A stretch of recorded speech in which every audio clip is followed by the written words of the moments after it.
بسم اللہ الرحمن الرحیم الحمد للہ رب العالمین والصلاة والسلام علی اشرف الانبیاء والمرسلین نبینا محمد وعلی آلہ وصحبہ اجمعین اما بعد. نعم. الحمد للہ رب العالمین وصلی اللہ وسلم علی محمد خاتم النبیین وعلی آلہ وصحبہ اجمعین اما بعد. فقد قال المصنف ابن عقیل الحنبلی رحمہ اللہ تعالی: فصل: وَيَجُوزُ قَتْلُ الْأَوْزَاغِ وَلَا يَجُوزُ قَتْلُ النَّمْلِ وَلَا تَحْرِيبُ أَحْجُرَتِهِنَّ وَيُكْرَهُ قَتْلُ الْقَمْلِ بِالنَّارِ. الحمدللہ. یہاں بھی امام رحمہ اللہ فرما رہے ہیں کہ اوزاغ کہتے ہیں چھپکلی کو. چھپکلی یا چھپکلی کی جو قسمیں ہوتی ہیں، چھپکلی کی بہت سی قسمیں بھی ہوتی ہیں. ہمارے ہاں جو ہوتی ہے ایک وہ ہے، اور دوسرے ملکوں میں اور بھی اس کی قسمیں ہوتی ہیں. تو آپ صلی اللہ علیہ وسلم کی حدیث بھی ہے اس بارے میں، چھپکلی کو مارنے کے بارے میں.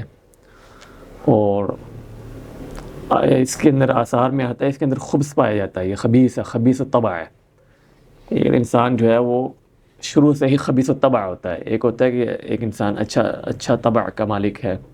جانوروں میں یہ چیز ہوتی ہے، کچھ جو ہے وہ خبیث الطبع ہوتے ہیں، اور خود جو ہے کچھ جو ہے وہ ان میں طبع جو ہے وہ اچھا ہوتا ہے. یعنی ان کی خلقت ہی خباثت میں پیدا ہوئی ہے.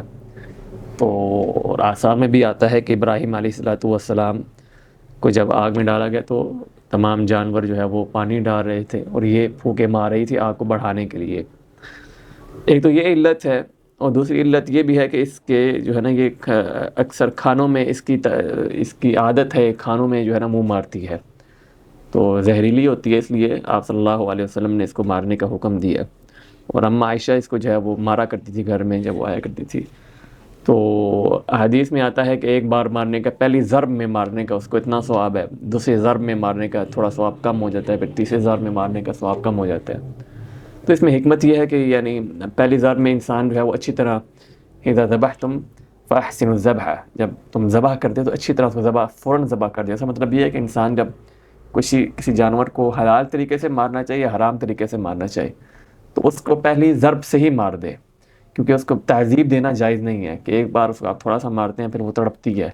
اس لیے جب انسان جب مرغی وغیرہ یا کوئی جانور حلال ذبح کرتا ہے تو وہ اچھی طرح چھری کو تیز رکھے اور اس کو فوراً جو ہے وہ ذبح کر دے. تو اس لیے یہ پہلی ضرب میں اس کو مارنے کا یہ فائدہ کہ وہ پہلی ضرب میں مر جاتی ہے تو اس کا ثواب زیادہ ہے. تو یہاں بھی ہے کہ اس کو مارنا یجوز ہے، امام رحمہ اللہ نے کہا ہے وَيَجُوزُ قَتْلُ الْأَوْزَاغِ. ہاں یجوز نہیں بلکہ یستحب، یعنی یہ مستحب ہے قسم کا. کیا ہوا؟ چھوڑ دیں. یستحب یہ مستحب ہے، یعنی اس کو مارنا بھائی ایک جائز ہے اور ایک مستحب ہے. جائز جو ہے اس میں نہ کوئی ثواب ملتا ہے نہ کوئی گناہ، لیکن ایک ہے مستحب جس پہ ثواب ملتا ہے. تو اس کو اصل یہ ہے کہ اس کو مارنا ثواب کا کام ہے. اس کو آپ کہیں بھی مار دیں. تو ہم جو ہے بچپن میں ہمارے ایک دوست تھے اسلام آباد میں ہوا کرتے تھے، ان کے پاس یہ شکار والی ایک بندوق ہوتی تھی. تو وہ رات کے ٹائم بلب کے نا یہ روشنی کے درمیان کافی زیادہ جمع ہو جاتی ہیں، تو ہم ان کو نشانے مارا کرتے تھے کون پہلی بار مارے گا کون دوسری بار مارے گا. تو یہ مستحب ہے، اس کو مارنے سے ثواب ملتا ہے انسان کو. اور آگے کیا ہے؟ وَلَا يَجُوزُ قَتْلُ النَّمْلِ وَلَا تَحْرِيبُ أَحْجُرَتِهِنَّ. یعنی چونٹیوں کو جو ہے مارنا جائز نہیں ہے، کیونکہ یہ اس کے نام پہ صورت بھی آئی ہے اور حدیث میں بھی اس کو جائز نہیں ہے مارنا. نہ ان کے گھروں کو جو ہے وہ جلانا یا توڑنا جائز نہیں ہے. ایک اثر آتا ہے ایک نبی سے، بنی اسرائیل کے ایک نبی سے، کہ انہوں نے ایک چونٹی اس نے ایک چونٹی نے کو کاٹا، تو انہوں نے اس ایک چونٹی کی وجہ سے پورے اس کے گھر کو یعنی جلا دیا تھا. تو اللہ تعالیٰ نے پھر وہی فرمائی کہ ایک چونٹی کی وجہ سے ساروں کو جو ہے تم نے جلا دیا. تو یہ چونٹیوں میں یہ ہے کہ یہ بھی جو ہے نا اگر مضر ہوں انسان کے لیے، اگر تکلیف دے رہی ہوں، تب آپ اس کو جو ہے نا مار سکتے ہیں. جو بھی یہ آپ قاعدہ رکھ لیں، جو بھی چیز جو ہے حیوانات میں سے جو ہے وہ آپ کو تنگ کرے اور اس میں مصلحت ہو انسانوں کی، ٹھیک ہے، اس میں مصلحت ہو انسانوں کی، آپ اس کو مار سکتے ہیں. ہمارے یہاں جو ہے وہ کچھ ٹائم پہلے ایک علاج چلا تھا کبوتر سے کہتے تھے کہ وہ جنگلی کبوتر سے خاص طور پہ کہ وہ اس پہ عرب میں خاص طور پہ علاج چلا تھا مصر اور یمن کی طرف کہ آپ جو ہے وہ اس کی بٹ والی جگہ کو اپنی جو ہے وہ ناف پہ رکھ دیتے تھے، تو جس کے اندر کوئی بھی وائرس اور خاص طور پہ ہیپاٹائٹس جو بیماری ہے وہ کسی کے اندر ہوتی تھی تو وہ کبوتر جو ہے اس کو کھینچ لیتا تھا اور وہ کبوتر مر جاتا تھا، تقریباً 2-3 منٹ میں نا مر جاتا تھا کبوتر. یہ ہم نے ویڈیو کا بھی دیکھا ہے.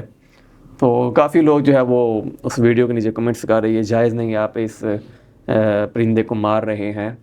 تو علماء نے یہ فتویٰ دیا تھا کہ اگر ایک انسان کو بچانے کے لیے اگر آپ پوری دنیا کے جانوروں، حیوانوں، پرندوں کو بھی مار دیتے ہیں صرف ایک انسان کو مارنے کے لیے، تو اس میں کوئی حرج نہیں ہے، کیونکہ اللہ تعالیٰ فرماتا ہے هو الذی خلق لکم ما فی الارض جمیعا. اللہ تعالیٰ نے آپ لوگوں کے لیے سب کچھ بنایا ہے اس دنیا میں، سب کچھ جو ہے پرند چرند، باغ، درخت، ہر چیز جو ہے وہ انسان کے لیے بنی ہے. تو ایک انسان کو بچانے کے لیے اگر جو ہے اس چیز کا استعمال کیجیے، اس میں کوئی حرج نہیں ہے. تو یہ آپ ایک قاعدہ رکھ لیں. اگر اس میں مصلحت ہے، جس طرح چونٹیوں میں ہے کہ اس میں مصلحت ہے کہ وہ تنگ کر رہی ہے یا آپ کے گھروں میں گھس جاتی ہے، کچن میں گھس جاتی ہیں تو اسپرے آتی ہیں وہ مارنا، یہ جائز ہے کیونکہ اس میں مصلحت ہے کہ آپ کو تنگ کر رہی ہے. وہ اگر وہ تنگ نہ کرے پھر جائز نہیں ہے اس کو مارنا. کچھ جانوروں کی جب اس کو جدھر بھی دیکھنا اس کو مارے، حل و حرم میں دیکھے مارے، وہ الگ ہے، جس طرح بچھو، سانپ وغیرہ ہو گیا. لیکن یہ ہے جو آپ کو اذیت نہیں پہنچاتی، تو جو اذیت پہنچائے پھر آپ اس کو قتل کر سکتے ہیں. لیکن یہاں پہ امام رحمہ اللہ نے فرمایا ولا يجوز القتل القملی ولا يجوز قتل النمل ولا تحريب احجرتهن ويكره قتل القمل بالنار. وہی کرو قتل، یعنی جو جوئیں ہوتی ہیں اس کو آگ سے جو ہے وہ، یعنی آگ سے کوئی بھی آپ جو ہے نا جانور کسی کو آگ سے جو ہے نا وہ نہیں تکلیف پہنچا سکتے، نہیں مار سکتے. اب آپ نے ابھی پہلے حدیث سنی کہ ایک نبی نے ایک چونٹیوں گھر کو جو ہے وہ آگ سے جلا دیا تھا ایک چونٹی کے کاٹنے کی وجہ سے. تو اس میں کیا جواب دیں گے کہ انہوں نے تو، آپ ایک نبی تھے، انہوں نے آگ سے جو ہے اس کے گھر کو تباہ کیا تھا. یہاں پہ فرما رہے ہیں وہی کہو، اور حدیث میں بھی ہے کہ جائز نہیں ہے کہ انسان آگ سے کسی حیوان کو مارے یا عذاب دے، کیونکہ نار کا جو رب ہے وہی نار سے عذاب دے سکتا ہے. یعنی اللہ جو ہے وہ آگ کا رب ہے، وہی آگ سے مار سکتا ہے. تو انسان کے لیے جائز نہیں ہے کہ وہ آگ سے کسی جانور کو مارے یا ذبح کرے یا عذاب دے. یہاں پہ اور پچھلے نبی نے ایک چونٹی کے گھر کو جو ہے آگ سے جلا دیا تھا. یہ شریعت کا حکم ہے، یعنی اس شریعت میں جائز تھا یا پھر وہ اس کی بھی تصحیح اللہ تعالیٰ نے کر دی بعد میں؟ نہیں، وہ یہی ہے جو پہلی شریعت کے جو ہے نا، وہ پہلی شریعت میں یہ چیز جائز تھی. شریعت جو ہے وہ کچھ انبیاء کی شریعت اصول میں ایک ہوتی ہے، لیکن فروع میں کچھ تبدیلیاں آتی ہیں. کچھ انبیاء کے پہلی شریعت میں کچھ اور احکام تھے، ہماری شریعت میں کچھ اور احکام ہیں. تو پچھلی شریعت میں یہ چیز جائز تھی. تو ہماری شریعت میں آگ سے کسی کو تکلیف پہنچانا یا جلانا، یہ مارنا یہ جائز نہیں ہے. تو یہاں پہ فرما رہے ہیں کہ جو ہے وہ جوؤں کو بھی جو ہے وہ مارنا، جوؤں کو انسان عام طور پہ تکلیف پہنچاتی ہیں، مار سکتے ہیں، لیکن آگ سے اس کو جو ہے نا تکلیف یا مارنا جائز نہیں ہے. جوؤں سے پتہ نہیں آگ سے مارتا کون ہوگا، اپنے سر کو ہی جلائے گا جو جوؤں سے کرے گا، پتہ نکال کے مار دیتے ہیں. خیر، تو یہ ہے ان جانوروں کے حساب سے. تو آپ ایک قاعدہ یہ رکھ لیں کہ کوئی بھی انسان جو ہے وہ جانوروں سے فائدہ اٹھا سکتا ہے، اس کو مار کے سے بھی یا کسی اور چیز سے فائدہ اٹھانا جائز ہے کسی جانور سے، اگر اس میں مصلحت ہو. کیونکہ سب کچھ جو آسمان و زمین میں ہے، جو زمین میں ہے، وہ اللہ تعالیٰ نے انسان کے لیے پیدا کیا ہے.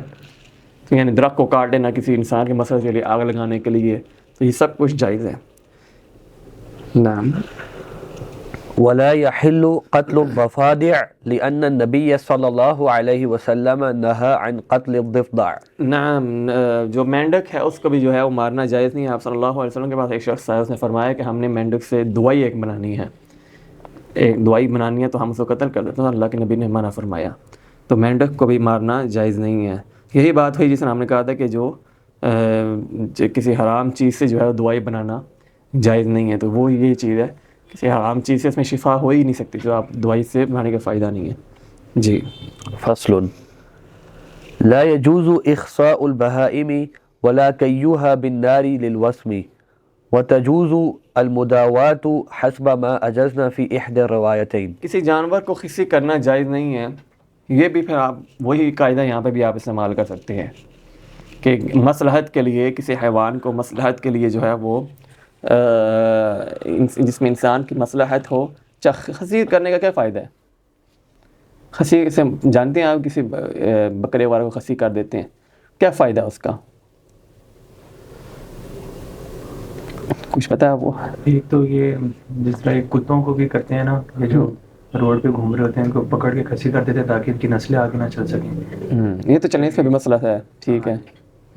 لیکن جو بکرے ہیں، یعنی جو حلال جانور ہیں جو کھانے کے لیے، بہائم جو ہے نا، کہتے ہیں جو چار جو ہے ٹانگوں والے ہوں حلال ہوں، جس طرح بکرا، گائے، بھینس، یہ چیزیں. ہمارے ہاں بکروں کی زیادہ کثرت ہے، اس کو خصی کرتے ہیں. کہتے ہیں کہ اس میں جو ہے نا اس کا گوشت زیادہ نرم اور لذیذ بنتا ہے. وہ اس لیے ہمارے یہاں پہ جو لیتے ہیں نا، اکثر جو کھانے کے جو ہے نا وہ شوقین ہیں، ان کو پتہ ہوتا ہے کہ گوشت اس سے اگر خصی جانور، اور لیتے بھی اس لیے کہ اس کا گوشت اچھا ہوتا ہے. تو اس میں بھی پھر مسئلہ ہے انسانوں کے لیے. تو آپ صلی اللہ علیہ وسلم، مسند احمد میں حدیث ہے کہ وحن نبی صلی اللہ علیہ وسلم عن کبشین موجوعین، کہ آپ صلی اللہ علیہ وسلم نے 2 کبش کی جو ہے وہ دمبوں کی قربانی کی، اور وہ موجوعین تھی. موجوعین یعنی خصیتین، یعنی 2 خصی جو ہے وہ دمبے تھے. تو یہ آپ صلی اللہ علیہ وسلم سے ثابت ہے. تو اس لیے یہ بھی انسان جو ہے اس کو خصی کر سکتا ہے. یہاں پہ کیا فرمایا؟ لا یجوز، کیا کہہ رہے تھے؟ ولا يجوز. ولا یجوز، ہاں ولا، لیکن آگے کیا فرماتے ہیں آخر میں؟ وتجوز المداوات حسب ما اجزنا في احدى الروايتين. یعنی حنبلی مذہب کے نزدیک جو ہے، شیخ کے نزدیک جو ہے یہ جائز نہیں ہے، لیکن صحیح قول کے مطابق آپ کر سکتے ہیں کسی جانور کو خصی اگر اس میں مصلحت ہو. اور مصلحت ہے، اگر انسان چاہے کہ اس کا گوشت پسند اس کو ہے، اس طرح کا گوشت، تو وہ اس کو کر سکتا ہے. اور آپ صلی اللہ علیہ وسلم سے یہ ثابت بھی ہے. اچھا، وسم البہائم کہتے ہیں کہ کسی جانور کو آپ جو ہے اس پہ نشانی لگا دینا آگ سے. پرانے زمانے میں خاص طور پہ عرب میں نا اونٹوں پہ نشانیاں لگائی جاتی تھی، کیونکہ اونٹوں کی تعداد زیادہ ہوا کرتی تھی، ہر قبیلے کا ہوتے تھے، تو ان کو پتہ نہیں کرتا یہ کس کا تو وہ کس کا ہے. تو وہ آگ سے جو ہے نا کوئی چیز گرم کر کے، لوہے کو گرم کر کے گردن پہ، پاؤں پہ یا اس کے پیٹھ پہ وہ نشان لگا دیا کرتے تھے. تو یہاں پہ شیخ رحمہ اللہ فرما رہے ہیں جائز نہیں ہے، لیکن یہ بھی جائز ہے. حدیث انس رضی اللہ تعالیٰ عنہ حدیث آتی ہے کہ آپ صلی اللہ علیہ وسلم جو صدقے کے اونٹ ہوا کرتے تھے، صدقے کے اونٹ ہوا کرتے تھے، اس پہ جو ہے نا آپ نشان لگایا کرتے تھے، وسم کیا کرتے تھے. تو یہ بھی جائز ہے. لیکن جو جائز نہیں ہے وہ چہرے پہ جائز نہیں ہے. کسی جانور کے چہرے پہ وسم کرنا یہ جائز نہیں ہے. آپ صلی اللہ علیہ وسلم نے ایک گدھے کو دیکھا تو اس کے چہرے پہ وسم کیا گیا تھا آگ سے. تو آپ نے لعنت فرمائی تھی کہ جس شخص نے یہ کیا ہے اس پہ اللہ کی لعنت ہو. تو اس سے معلوم ہوتا ہے کہ یہ کبائر ذنوب میں سے ہیں، بڑے کبیرہ گناہوں میں سے ہے. تو چہرے کو چھوڑ کے اور جگہوں پہ اگر آپ وسم کریں تو یہ اس میں کوئی حرج نہیں ہے، کیونکہ اس میں بھی مصلحت ہے، اس میں بھی مصلحت ہے. اور آپ صلی اللہ علیہ وسلم سے پھر وارد بھی ہے. تو جو ہوا کرتے تھے اس کا، اور یہ خاص طور پہ آپ اس کو اجماع کہہ سکتے ہیں، اجماع عملی کہہ سکتے ہیں کہ پرانے زمانے کے سے چلتا آ رہا ہے. اور آج کل بھی ہمارے ہاں کرتے ہوں گے جن کے جانور ہوتے ہیں. تو یہ نشانی کے طور پہ کیا جاتا ہے. تو اس میں بھی یہ ایک قسم کی مصلحت ہے. تو آپ وسم بھی کر سکتے ہیں سوائے چہرے کو چھوڑ کے، چہرے کو چھوڑ کے. اور اسی طرح یہاں پہ امام رحمہ اللہ مداوا کا کہا ہے کہ اگر جو ہے اسی آگ کے ذریعے سے علاج بھی کیا جاتا ہے، جانوروں کا علاج بھی کیا جاتا ہے. تو یہاں پہ فرما رہے ہیں کہ ایک روایت میں امام احمد کے نزدیک جائز نہیں ہے، تو یہ بھی جائز ہے اگر اس میں مصلحت ہو جانور کے لیے تو وہ بھی جائز ہے، کیونکہ اس میں مصلحت ہے. عام طور پہ آپ ایک قاعدہ رکھ لیں کہ اگر مصلحت ہے انسان کے لیے اس میں، تو وہ ہر چیز جانوروں میں سے ہر چیز جو ہے وہ جائز ہے اگر اس میں مصلحت کی ہو. مصلحت کے بغیر جو ہے انسان کو تکلیف نہ پہنچائی وہ جائز نہیں ہے. نعم. فصل ويكره إزالة الأوساخ في المساجد كتقليم الأظفار وقص الشارب ونتف الإبط والعمل والصنائع كالخياطة والخرز. امام رحمہ اللہ فرما رہے ہیں کہ مسجدوں میں جو ہے وہ گندگی پھیلانا، ناخن کاٹ لینا، اپنے ناخن کاٹنا اور یعنی بال وغیرہ گرانا یہ جائز نہیں ہے. وسخ جو ہے گندگی کرنا مسجد میں عام طور پہ یہ جائز نہیں ہے. اور نبی علیہ الصلوۃ والسلام کا بھی فرمان ہے، جب آپ نے ایک اعرابی کو دیکھا کہ وہ پیشاب کر رہا ہے مسجد کے کونے میں، تو آپ نے صحابہ کرام اس پہ دوڑ پڑے، ہوئے تم کیا کر، جس ہمارے یہاں جو ہے کوئی غلطی ہو جائے تو دوڑ پڑتے ہیں جی، اور اس پہ مصلحت نہیں دیکھتے، لیکن آپ صلی اللہ علیہ وسلم حکیم تھے، تو آپ نے فرمایا اس کو کرنے دو، اب وہ کرنے لگ گئے تو اس کو کرنے دو۔ اس میں 2-3 چیزیں ہیں، ایک تو یہ کہ وہ اگر ڈر کی وجہ سے، اگر آپ جیسا صحابہ نے اس سے رویہ کیا تھا، اس کے ڈر کی وجہ سے وہ کھڑا ہوتا اور بھاگتا تو پیشاب جو ہے ہر جگہ ہی جو ہے وہ ناپاک کر دیتا۔ اور دوسری چیز کہ انسان جب پیشاب کر رہا تو ایک دم اس کو جھٹکا لگتا ہے، تو پھر وہ اس سے جو ہے انسان کا بیماری بھی لگ سکتی ہے، یا یعنی کوئی تکلیف پہنچ سکتی ہے، ایک دم پیشاب کو روکنے سے کچھ جو ہے بیماری بھی لگ سکتی ہے۔ تو اس میں آپ صلی اللہ علیہ وسلم حکیم تھے، جب اس نے پیشاب پورا کر لیا تو پھر آپ صلی اللہ علیہ وسلم نے فرمایا کہ یہ مسجدیں ہیں اور اس میں اللہ کا ذکر کیا جاتا ہے۔ تو بعد میں عربی نے کیا کہا تھا جاتے ہوئے، اس نے کہا کہ اللہ جو ہے وہ صرف محمد صلی اللہ علیہ وسلم پہ رحمت فرمائے اور کسی پہ رحمت نہ فرمائے، یعنی اس کا مقصد تھا صحابہ پہ جنہوں نے سخت رویے سے اختیار کیا تھا، سوائے اللہ کے نبی کے اللہ کسی پہ محمد کے علاوہ کسی پہ اللہ رحمت نہ اتارے۔ تو یہ مصلحت حکمت ہوتی ہے، انسان حکمت سے چلے۔ تو یہ مسجدیں ہیں، اس میں جو ہے وہ گندگی کرنا اور ناخن کاٹنا، ہمارے ہیں جو نمازوں میں بھی جو ہے وہ ناخن کاٹ رہے ہوتے ہیں، اور خاص طور پہ جو ہے وہ نماز میں ہی ان کو یاد آتا ہے کہ اس نے جو ہے ناخن کاٹنے ہیں، یا کپڑوں میں نظر آ رہا ہوتا ہے ادھر سے ہٹا رہے ہوتے ہیں جان بوجھ کے، تو یہ جائز نہیں ہے۔ اور اگر انسان اگر یہ متعمدن یعنی جان بوجھ کے کرتا ہے تو یہ حرام تک بھی پہنچ جاتا ہے، یہاں پہ تو شیخ نے کہا کرو، تو یہ حرام تک بھی پہنچ جاتا ہے۔ تو اس لیے جو ہے اس میں مسجدوں میں گندگی کرنا کسی بھی صورت میں، کسی بھی، اب مسجد میں یہ مطلب نہیں ہے کہ آپ جو ہے جہاں پہ نماز پڑھی جاتی ہے وہی مقصد ہے، مسجد کی جو حدود ہے، آج کل جو ہے آپ دیکھیں، مجھے بتا رہے تھے عمران صاحب کہ وہ 8 واش روم کھولتے تھے، تو جب 8 کھولتے ہیں تو پتہ نہیں ہر جگہ انہوں نے گندگی مچائی ہوتی ہے پورے واش روموں میں، تو اب وہ 4 بند کر کے 4 کھولتے ہیں کہ جو ہے وہ گندگی کی تھوڑی بچے۔ تو مراد یہ نہیں ہے کہ صرف جہاں پہ نماز پڑھی جاتی ہے آپ وہاں پہ گندی نہ کریں، مسجد کی جو حدود ہے، مسجد کی خاص طور پہ اگر آپ مسجد کے باہر بھی سمجھیں، اگر باہر مسجد کی جو ہے آپ مسجد کے قریب گند پھینکیں گے تو یہ بھی جائز نہیں ہے قسم کا، تو اس سے جو ہے انسان بچے۔ اور جو اگر گند دیکھتا بھی ہے مسجد میں، اس کو اٹھا کے جیب میں ڈال دے، اس کو اٹھا کے جیب میں ڈالے اور باہر جا کے اس کو پھینک دے کر، یعنی خود نہیں اس نے پھینکا اور پھر بھی وہ دیکھ رہا ہے کہ گند ہے تو اٹھا کے اس کو جیب میں ڈال لے۔ اور وہ یعنی عام طور پہ اگر آپ دیکھیں کہ باہر سے اگر آپ کو اذیت والی چیز یا گندگی آپ اٹھا کے سائڈ پہ رکھتے ہیں تو یہ بھی صدقہ ہے، تو پھر اللہ کے گھر سے اگر آپ گندگی اٹھا کے باہر پھینکتے ہیں تو یہ اس سے بڑی جو ہے وہ بڑی، اس سے جو ہے آپ کو اس میں نیکی ملے گی انشاءاللہ۔ ہاں، والعمل والصنائع، یہاں پہ جو ہے وہ فرما رہے ہیں کہ جو ہے وہ کوئی کام کرنا مسجد میں تجارت کے حوالے سے یہ بھی جائز نہیں ہے اور یہ حرام ہے۔ یہاں پہ فرمایا لا یجوز ویکرہ، مکروہ ہے، تو یہ جو ہے حرام ہے، جیسا کہ حدیث میں آتا ہے کہ اگر تم دیکھو کہ کوئی انسان جو ہے وہ اذا رأیتم من یبیع یبتع فی المسجد فقولوا لا اربح اللہ تجارتک، جب آپ کوئی دیکھو کوئی انسان بیچ رہا ہے یا خرید رہا ہے مسجد کے اندر تو اس کو بدعا دو، لا اربح اللہ تجارتک، اللہ تیری تجارت میں برکت ہی نہ ڈالے۔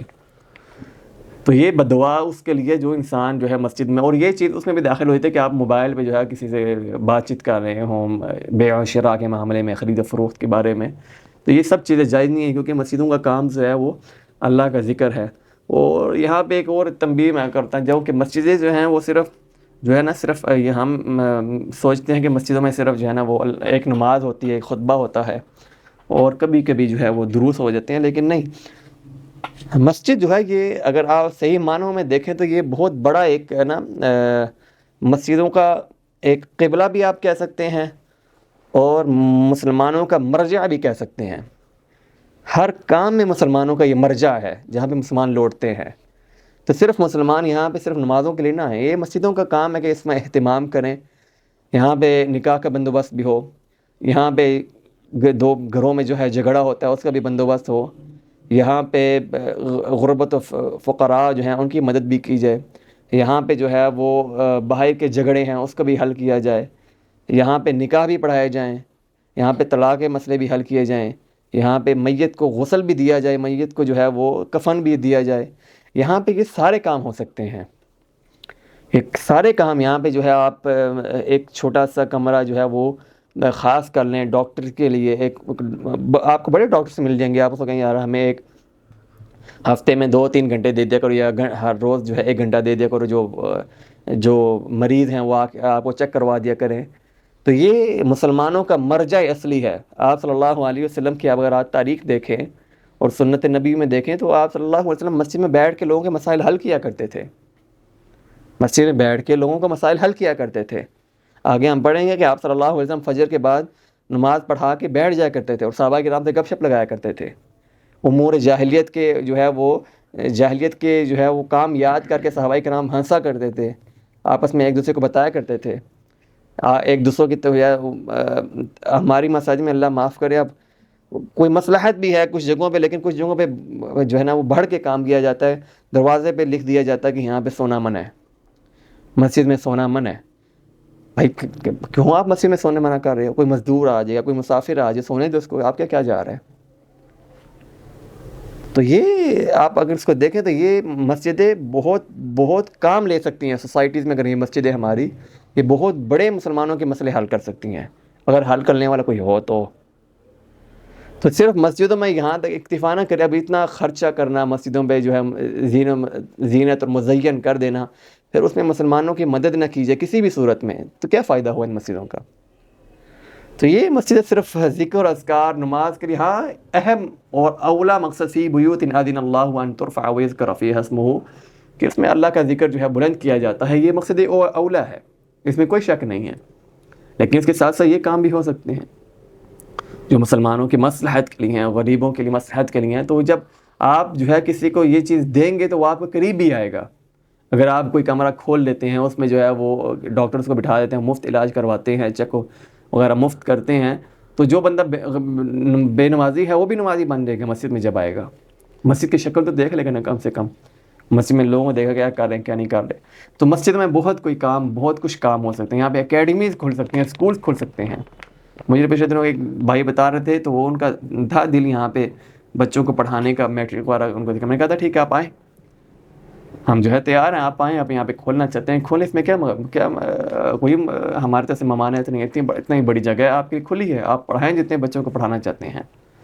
یہاں پہ اکیڈمیز بھی کھل سکتے ہیں, بہت کچھ ہو سکتے ہیں, لیکن کرنے والا کوئی ہو تو اللہ مستعان. تو یہاں پہ جو ہے بیع اور تجارت کے بارے میں امام رحمہ اللہ فرما رہے ہیں کہ یہ مسجدوں میں جائز نہیں ہے. اور کسی بھی طور پہ اگر آپ اشتہار لے کے آتے ہیں, کچھ اشتہار لے کے آتے ہیں, اس میں جو ہے اچھے اذکار لکھے ہوتے ہیں, جیسے کوئی پینفلیکس ہوتے ہیں جس میں ذکر اذکار دعائیں لکھی ہوتی ہیں, نیچے جو ہے پہ وہ تجارت کے لیے لکھ دیا جاتا ہے یہاں سے خریدیں, یہ بھی جائز نہیں ہے. کوئی پمفلٹ لے کے آ جاتا ہے تقسیم کرنے کے لیے, اس میں جو ہے اچھی چیزیں ہوتی ہیں, لیکن صفحے اول پہ یا صفحے آخر پہ جو ہے وہ اس میں اپنی تجارت کا بھی لکھا ہوتا ہے, اپنا کوئی مارکیٹنگ بھی لکھی ہوتی ہے. یہ سب حرام ہے اور یہ بددعا ہے. آپ صلی اللہ علیہ وسلم نے ایک شخص کو دیکھا کہ وہ اپنی جو ہے وہ ایک گمی ہوئی چیز کا اعلان کروا رہا تھا, تو آپ صلی اللہ علیہ وسلم نے اس کو بددعا دی اور آپ نے فرمایا کبھی تجھے یہ چیز ملے گی بھی نہیں.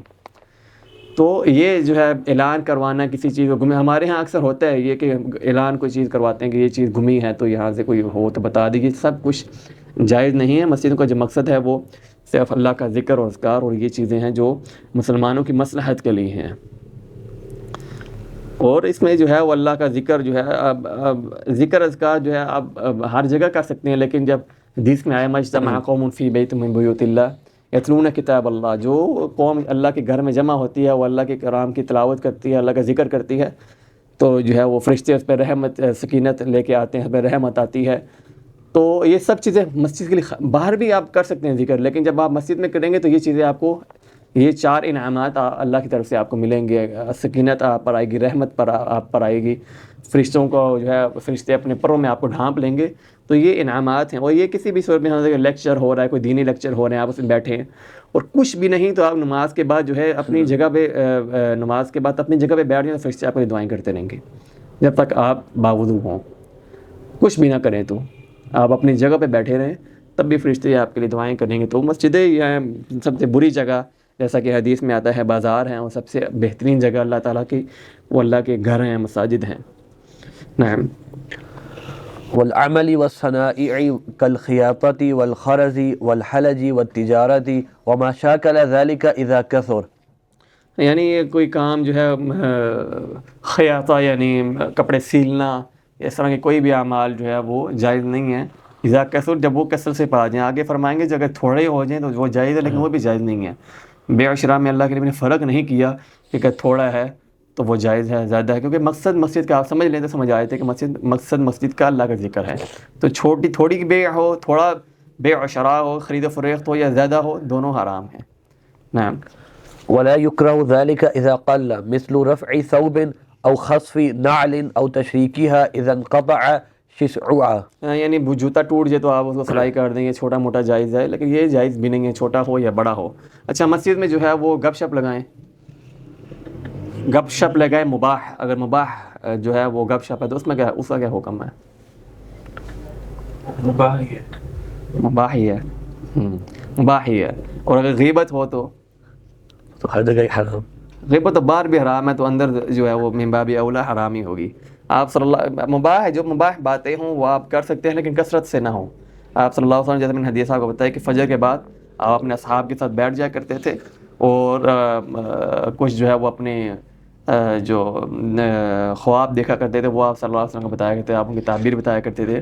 کچھ صحابہ جو ہے آپ صلی اللہ آپس میں اپنے جاہلیت کے کاموں کو ذکر کر کے ہنسا کرتے تھے کہ ہم جو ہے جاہلیت میں یہ بھی کرتے تھے، پر ہنستے تھے. ہم جو ہے وہ حضرت عمر کا قصہ آتا ہے کہ ہم جو ہے وہ ایک کھجور یا ایک کھانے کی چیز کو جو ہے بت بنا دیا کرتے تھے، بت بنا کے اس کو اپنے سفر پہ لے جایا کرتے تھے.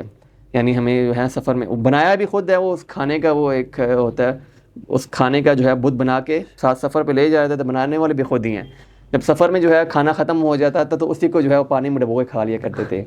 تو وہ حضرت عمر یہ باتیں کر کے ہنسا کرتے اپنے جاہلیت کے کاموں کو، تو اللہ کے نبی ان کو دیکھ کے ہنسا کرتے تھے اور مسکرا کرتے تھے.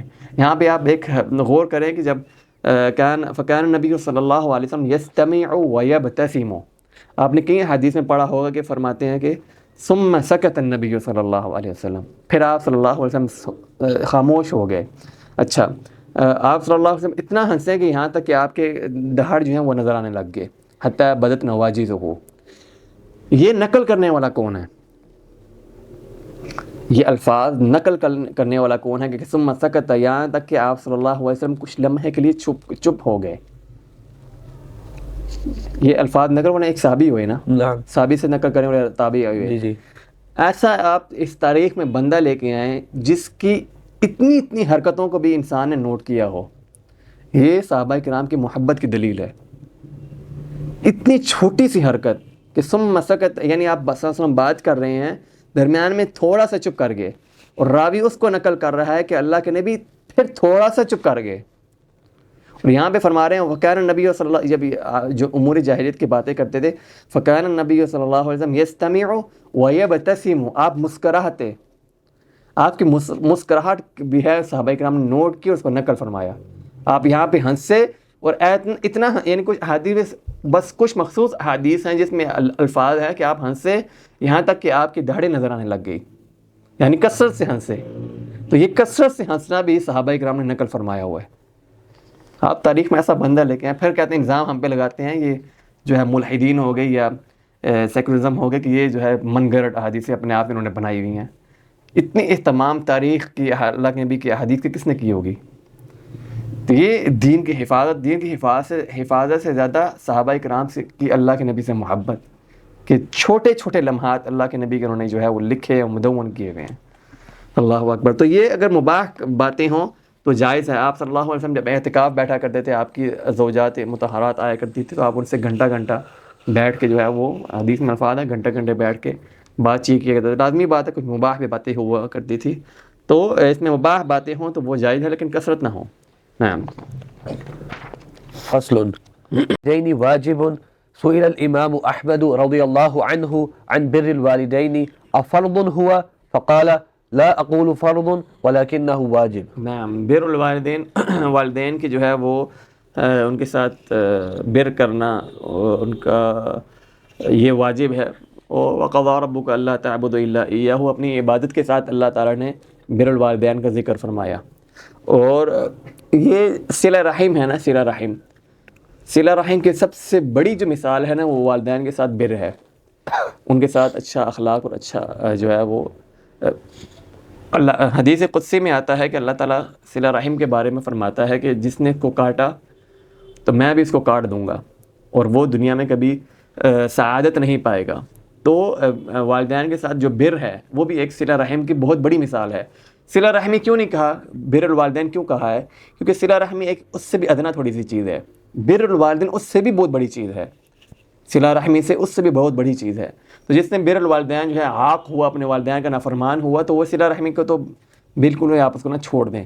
تو آپ دنیا میں جو ہے نا کوئی بھی انسان ایسا نہیں دیکھیں گے جو اپنے والدین کا نافرمان ہو اور وہ سعادت مند ہو یا خوش ہو، اپنی زندگی میں خوش ہو، کوئی بھی ایک انسان نہیں دیکھیں گے۔ ہاں آپ دیکھیں گے اس کے پاس مال و دولت ہے، لیکن وہ اپنے اندر سے جو ہے نا وہ نفسیاتی مریض بنا ہوگا، چین اس کو جو ہے نا نہیں ملے گا، اس کو راحت، اس کو سعادت نہیں ملے گی اس دنیا سے، جتنا مرضی اس کے پاس مال و دولت ہو، اس کو جو سعادت، کیونکہ سعادت جو ہے مال و دولت سے نہیں آتی ہے، سعادت جو ہے مال و دولت سے نہیں آتی، تو جتنا مرضی مال و دولت ہو اس کے پاس سعادت نہیں ہوگی۔ کوئی بھی انسان، کوئی بھی آپ مثال کوئی بھی اٹھا کے دیکھنا جو اپنے والدین کا جو ہے وہ نافرمان ہے، وہ کبھی جو ہے وہ چین سے جو ہے سعادت کی زندگی، خوشی کی زندگی کبھی نہیں گزارے گا۔ اچھا، اس میں ایک ضابط جو ہے نا ایک ذکر کر دیں کہ کہاں پہ جو ہے وہ والدین کی جو ہے نا حکم فرض ہے اور کہاں پہ جو ہے آپ اس کو جو ہے نا چھوڑ سکتے ہیں۔ ایک ضابط جو ہے آپ یہ رکھ لیں کہ انسان جو ہے والدین جب آپ کو حکم دیتے ہیں تو اگر اس حکم میں والدین کے لیے نفع ہے، وہ کام بہتر ہے، اور اس میں بچے کو جو ہے نا ان کے بیٹے کو تکلیف یا اس کو نقصان نہیں پہنچتا، تب یہ حکم بچے پہ جو ہے وہ واجب ہے اس کو کرے۔ اگر اس میں نفع ہے والدین کا اور بچے کو تکلیف نہ پہنچے، کیونکہ کچھ امور، کچھ والدین کے حکم ایسے ہوتے ہیں جس میں ان کو نفع نہیں ہوتا، ان کو نفع نہیں ہوتا لیکن بچے کو نقصان بھی نہیں ہوتا، لیکن کچھ حکم ایسے ہوتے ہیں جن میں جو ہے بچے کو نقصان بھی ہوتا ہے۔ نفع کیسے نہیں ہوتا؟ یعنی بچے کو وہ کہہ دیں کہ بھائی وہ پہاڑ کی اعلیٰ چوٹی سے جو ہے نا وہ ایک پتھر لے آؤ، اس میں والدین کا کیا نفع ہے؟ کوئی نفع نہیں ہے نا۔ تو یہ حکم بچہ جو ہے وہ نہیں، اس میں نہ سنے تو اس میں کوئی حرج نہیں ہے۔ یا اس میں کوئی اس کا نقصان ہو، یعنی وہ کہتا ہے کہ اپنی بیوی کو جو ہے وہ طلاق دے دو، اکثر والدین کے ہاں کچھ ایسی چیزیں ہوتی ہیں، تو وہ کہتا ہے اپنی بیوی کو، اپنے والدین کہتے ہیں اپنی بیوی کو طلاق دے دو، تو اس میں بچے کا نقصان ہے۔ تو اس میں یہ جو ہے نا ایک آپ ضابط رکھنے کہ اس میں والدین کا نفع نہ ہو اور بچے کو جو ہے نقصان ہو، تو یہ چیز جائز نہیں ہے بچے کے لیے جو ہے نا قبول کرنا۔ ہاں والدین میں اس چیز کا نفع ہے، مجھے یہاں سے یہاں پہنچا دو، مجھے ہاسپٹل میں پہنچا دو، تو واجب ہے کہ بچے کو کہ وہ ان کی بات سنیں۔ تو یہ ایک آپ ضابط رکھ لیں۔ طیب، نعم، یہ سئل الامام احمد رضی اللہ عنہ عن بر الوالدین افرض هو فقال لا اقول فرض ولكنه واجب۔ اچھا، یہ فرض اور واجب کے درمیان فرض اور واجب جو ہے نا یہ احناف کے ہاں اس میں جو ہے نا وہ ہے کہ فرق کرتے ہیں واجب اور فرق میں، اور وہ کہتے ہیں کہ جو فرق واجب ہے وہ زیادہ اس میں وجوب کا زیادہ حکم ہے فرض کی نسبت، یعنی آپ جب کہیں نا فرض اور واجب، جب واجب جو کہیں گے اس میں جو ہے نا وجوب زیادہ ہوگا فرض کی نسبت، فرض جو ہے نا وہ تھوڑا کم لیول کا ہے اور واجب جو ہے نا تھوڑا زیادہ لیول کا ہے۔ یہ فرق جو ہے نا یہ احناف کے نزدیک ہے، لیکن جمہور علماء کے نزدیک میں کوئی فرق نہیں ہے، واجب اور فرض میں کوئی فرق نہیں ہے، لیکن امام احمد کی ایک روایت میں آیا ہے فرق جو ہے واجب، کیوں کہتے ہیں کہ واجب جو ہے نا یہ زیادہ تھوڑا جو ہے نا زیادہ طاقتور ہوتا ہے۔ واجب زیادہ طاقتور ہوتا ہے، جیسے انہوں نے کہا لا اقول فرض ولكنه واجب، یا فرض زیادہ طاقتور ہوتا ہے؟ واجب احناف کے نزدیک واجب جو ہے، حنبلی مذہب میں کیا پتہ فرض ہو، لیکن احناف کے نزدیک جو ہے نا واجب جو ہے نا وہ آکد ہے من الفرض سے، لیکن حنبلی مذہب، لیکن جو جمہور علماء ہے اس میں یہی ہے کہ واجب اور فرض دونوں ایک ہی ہیں، اس میں کوئی اختلاف نہیں ہے۔ تو یہ جو ہے نا الفاظ کا جو ہے نا تنوع ہے، آپ کہہ سکتے ہیں اس کو۔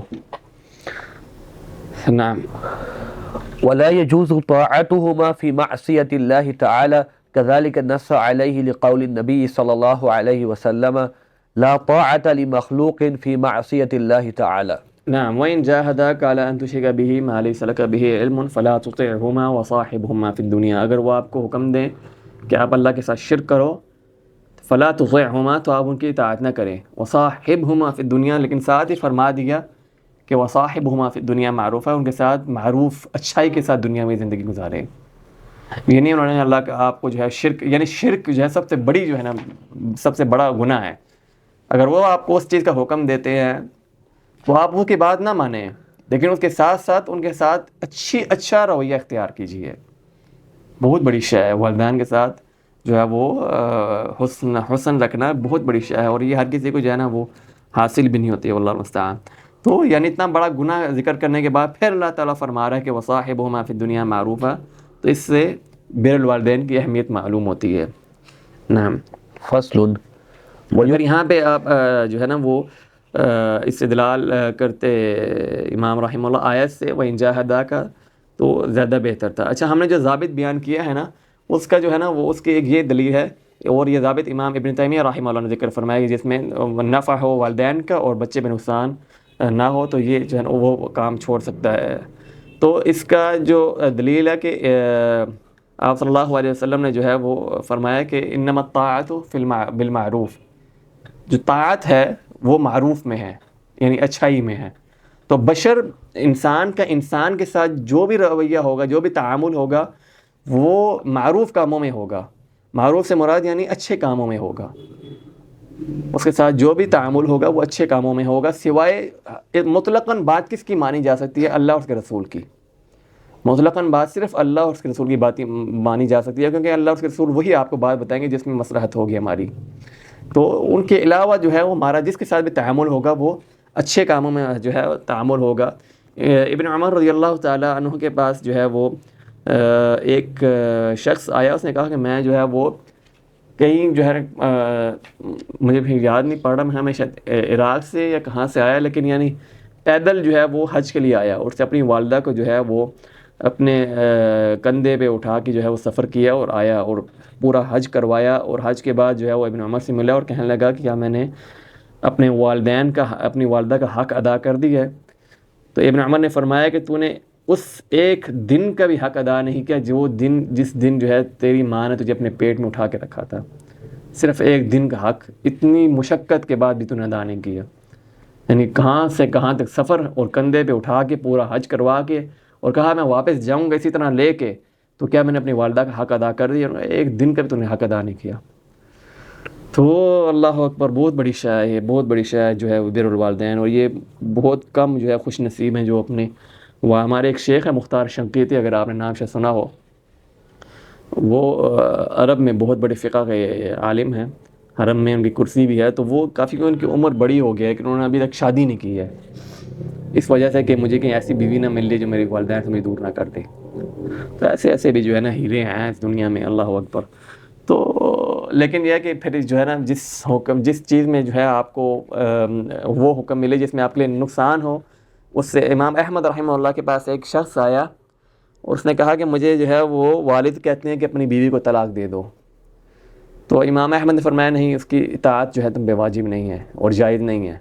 تو اس نے کہا کہ ابن عمر رضی اللہ تعالیٰ عنہ کو عمر نے کہا تھا، حضرت عمر نے کہا تھا کہ تم جو ہے اپنی بیوی کو طلاق دے دو، تو انہوں نے دے دی تھی۔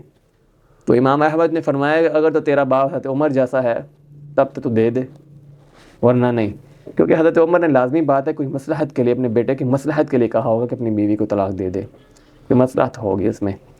تو اس لیے جو ہے نا اگر نقصان اپنے بچے پہ نقصان ہے تب جو ہے نا وہ نہ کرے، لیکن یہ اس کا مقصد ہرگز یہ نہیں ہے کہ اگر اس میں بچے کا نقصان ہے تو وہ اپنے ماں باپ سے بدتمیزی پہ اتر آئے کہ جو ہے آپ نے مجھے یہ حکم دیا تھا ایسے کہ تیسے، وہ تو یہ اللہ معاف کرے، ذکر کرتے ہوئے جو ہے نا وہ جسم بھی کامتا ہے اگر انسان جو ہے اپنے والدین کے ساتھ نافرمان ہو۔ نعم۔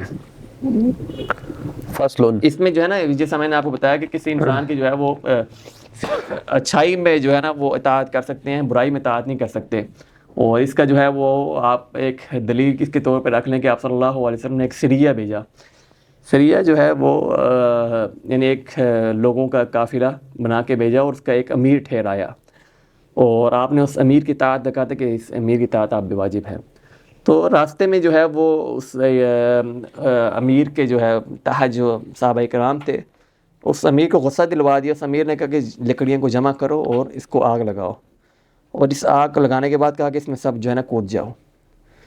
تو کچھ صحابہ نے کہا کہ ہم تو جو ہے وہ اللہ کے نبی کی اطاعت اس لیے کہ ہم اس آگ سے بچیں، تو ہمیں آپ حکم دے رہے ہیں اس آگ میں ڈلنے کا، اور کچھ نے جو ہے ارادہ کر لیا تھا آگ میں گھسنے کا، لیکن کچھ ٹائم بعد جو ہے وہ امیر کا غصہ جو ہے ہلکا ہو گیا اور آگ بھی بجھ گئی۔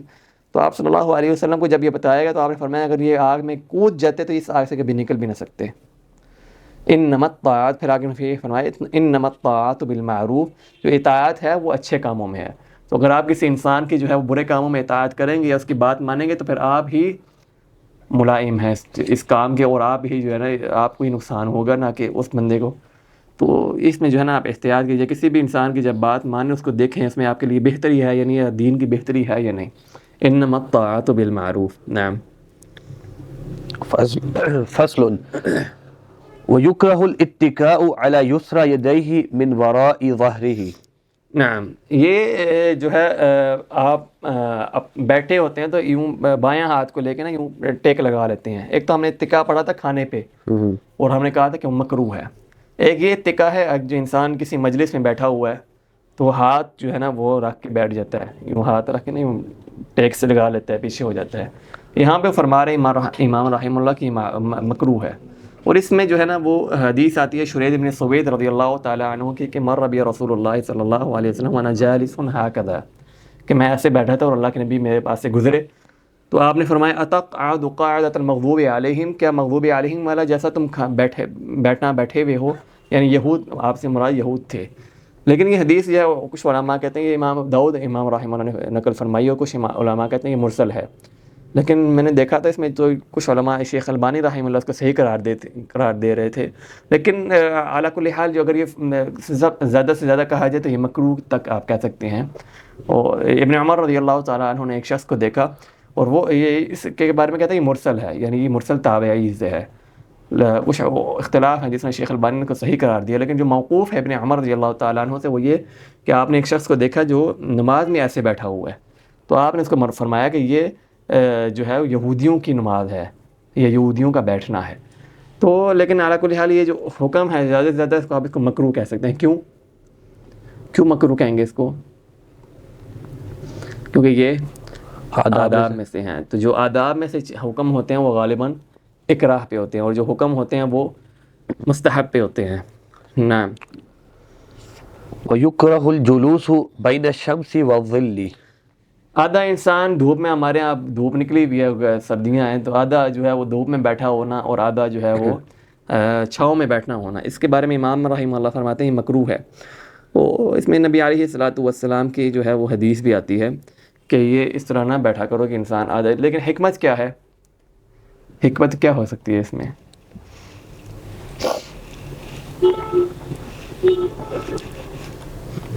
کچھ علماء کہتے ہیں یعنی کچھ آثار آتے ہیں کہتے ہیں کہ یہ شیطان اس طرح بیٹھا کرتا تھا، آدھا دھوپ میں اور آدھا چھاؤں میں.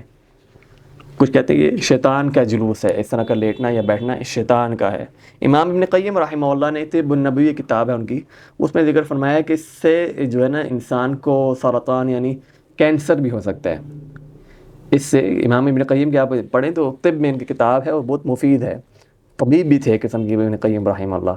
تو وہ فرماتے ہیں کہ کینسر تک پہنچ جاتی ہے یہ چیز، اس طرح بیٹھنا کینسر تک ہوئی. لیکن علی کل حال حکمت جو بھی ہو، ہمیں جو ہے وہ اللہ کے حکم پہ اور نبی علیہ الصلوۃ والسلام کے احکام پہ جو ہے وہ حکمت جب نظر آ جائے تب تو قبول کر لی. اگر ہمیں حکمت نظر نہیں آتی تو ہم نے ماننا ہی ہے، کیونکہ اس میں ہمارے لیے ہی مصلحت ہے. تو اس طرح جو ہے امام احمد رحمہ اللہ سے پوچھا گیا تو آپ نے فرمایا کہ یہ مکروہ ہے. آپ نے کیا اس بارے میں حدیث نہیں سنی؟ تو وہ اس حدیث سے استدلال کرتے ہیں جو حدیث ہے اس میں بیٹھنے کی. نعم. فصل کہتے ہیں کہ یعنی کچھ کہتے ہیں کہ اس میں جو ہے نا انصاف نہیں ہے آپ کی جسم کے ساتھ. انصاف کیسے نہیں ہے؟ یعنی ایک جسم آپ کا جو ہے مزے میں دھوپ لے رہا ہے، دوسرا جسم جو ہے وہ چھاؤں میں بیٹھا ہوا ہے. جس طرح جو ہے وہ اس کے بارے میں آتا ہے جوتوں کے بارے میں کہ انسان کے پاس اگر ایک جوتا گم ہو جائے تو وہ اس کو جو ہے نا وہ کرے دوسرا جوتا بھی اتار دے، اگر ایک الگ سے نہ پہن کے رکھے، کیونکہ اس میں عدل نہیں ہے، انصاف نہیں ہے. دونوں کا پاؤں میں ہونا چاہیے، ایک وہ آپ نے پہنایا ہوا ہے، ایک کو جو ہے اتارا ہوا ہے. اگر انسان کا ایک جوتا گم ہو جائے دوسرے کا بھی اتار دے، پیدل ہی چلے تو وہ زیادہ بہتر ہے. تو یہ عدل میں بھی آ سکتا ہے کہ انسان اپنے اجسام پہ عدل کرے، اپنے جسم پہ عدل کرے. ایک چیز کو جو مل رہی ہے دوسرے کو بھی وہ ملنی چاہیے. نعم. فصل ويستحب أن يقول عند النهوض من المجلس سبحانك اللهم وبحمدك لا إله إلا أنت أستغفرك وأتوب إليك فهي كفارة المجلس. نعم. من جلس في مجلس فكثر فيه لغطه، جو انسان کسی مجلس میں بیٹھتا ہے اور اس میں زیادہ باتیں کر جاتا ہے، جیسے ہم بیٹھے ہوئے ہیں، کچھ میری زبان سے غلط نکل جاتا ہے، کچھ کس کی زبان سے غلط نکل جاتا ہے، تو اس کا کفارہ یہ ہے کہ انسان کی دعا پڑھے سبحانک، کیا دعا ہے؟ سبحانک اللہم و بحمدک لا الہ الا انت استغفرک و اتوب الیک۔ واتوب الیک۔ یہ دعا جو ہے انسان جس بھی مجلس میں بیٹھا ہو تو اس میں غلطیاں کر سکتا ہے، تو یہ دعا پڑھے۔ اچھا، یہاں پہ فرمایا کفا حدیث میں آتا ہے الا غفر لہ ما کان فی مجلسہ ذلک، جب یہ انسان یہ دعا پڑھ لیتا ہے تو ان سے جو غلط ہوا ہوتا ہے تو وہ اللہ تعالیٰ اس کو معاف فرما دیتا ہے۔ اچھا، یہاں پہ کیا حقوق العباد بھی معاف ہو جائیں گے؟ ہم غیبت کسی کی کرتے ہیں کسی مجلس میں، تو کیا وہ بھی معاف ہو جائیں گے؟ ہم نے پہلے بھی پڑھا تھا کہ حقوق العباد معاف نہیں ہوں گے، اور ہم نے یہ بھی پڑھا تھا کہ اگر کسی سے غیبت ہو جاتی ہے تو وہ اس سے معافی بھی نہ مانگے، کیونکہ آپ جب اس سے معافی مانگیں گے، اس سے کہیں گے میں نے آپ کی غیبت کی ہے، تو اس کی معافی مانگنے سے اس سے بڑا حکم آپ پہ جو ہے نا لگ سکتا ہے، یعنی اس آپ سے جو ہے وہ حسد کرنے لگ جائے گا، آپ سے جو ہے وہ ناراض ہو جائے گا، قطع رحمی ہو جائے گی۔ تو علماء کہتے ہیں کہ اس میں وہ ہمیں خاص شیخ اسلام تیمیہ کا بھی یہی موقف ہے کہ آپ اس کے لیے دعائے مغفرت کریں، اس کے لیے دعائے مغفرت کریں، اس کی تعریفیں بیان کریں جس کے سامنے آپ نے غیبت کی ہو۔ تو یہ غیبت جو ہے نا وہ حقوق العباد معاف نہیں ہوں گے، کسی مجلس میں اگر آپ حقوق العباد پہ جو ہے کچھ کرتے ہیں تو وہ معاف نہیں ہوں گے، یہ حقوق اللہ کے بارے میں ہے۔ اچھا، یہاں پہ کیا کبائر الذنوب بھی معاف ہو جائیں گے؟ صغائر ہی معاف ہوں گے، یعنی جمعے سے جمعے تک جو ہے حدیث میں آتا ہے جمعے سے جمعے تک، حج عمرے سے عمرے تک معاف اللہ تعالیٰ گناہ فرمائے، تو یہاں الا اذا اجتنب الکبائر، حدیث میں آتا ہے الا اذا اجتنب الکبائر، جب کبائر جو ہے اب اس سے اجتناب کریں، تو کبائری جو ہے کبائر بڑے گناہ ہیں یہ معاف نہیں ہوتے، یہ صغائر گناہ معاف ہو جاتے ہیں یہ ایسی دعا کہنے سے۔ یہاں پہ امام رحمہ اللہ نے آگے سے پھر بحث شروع کر دیا ہے، لیکن بہتر تھا کہ امام اس کو آخر میں ذکر کرتے یہ کفارۃ المجلس۔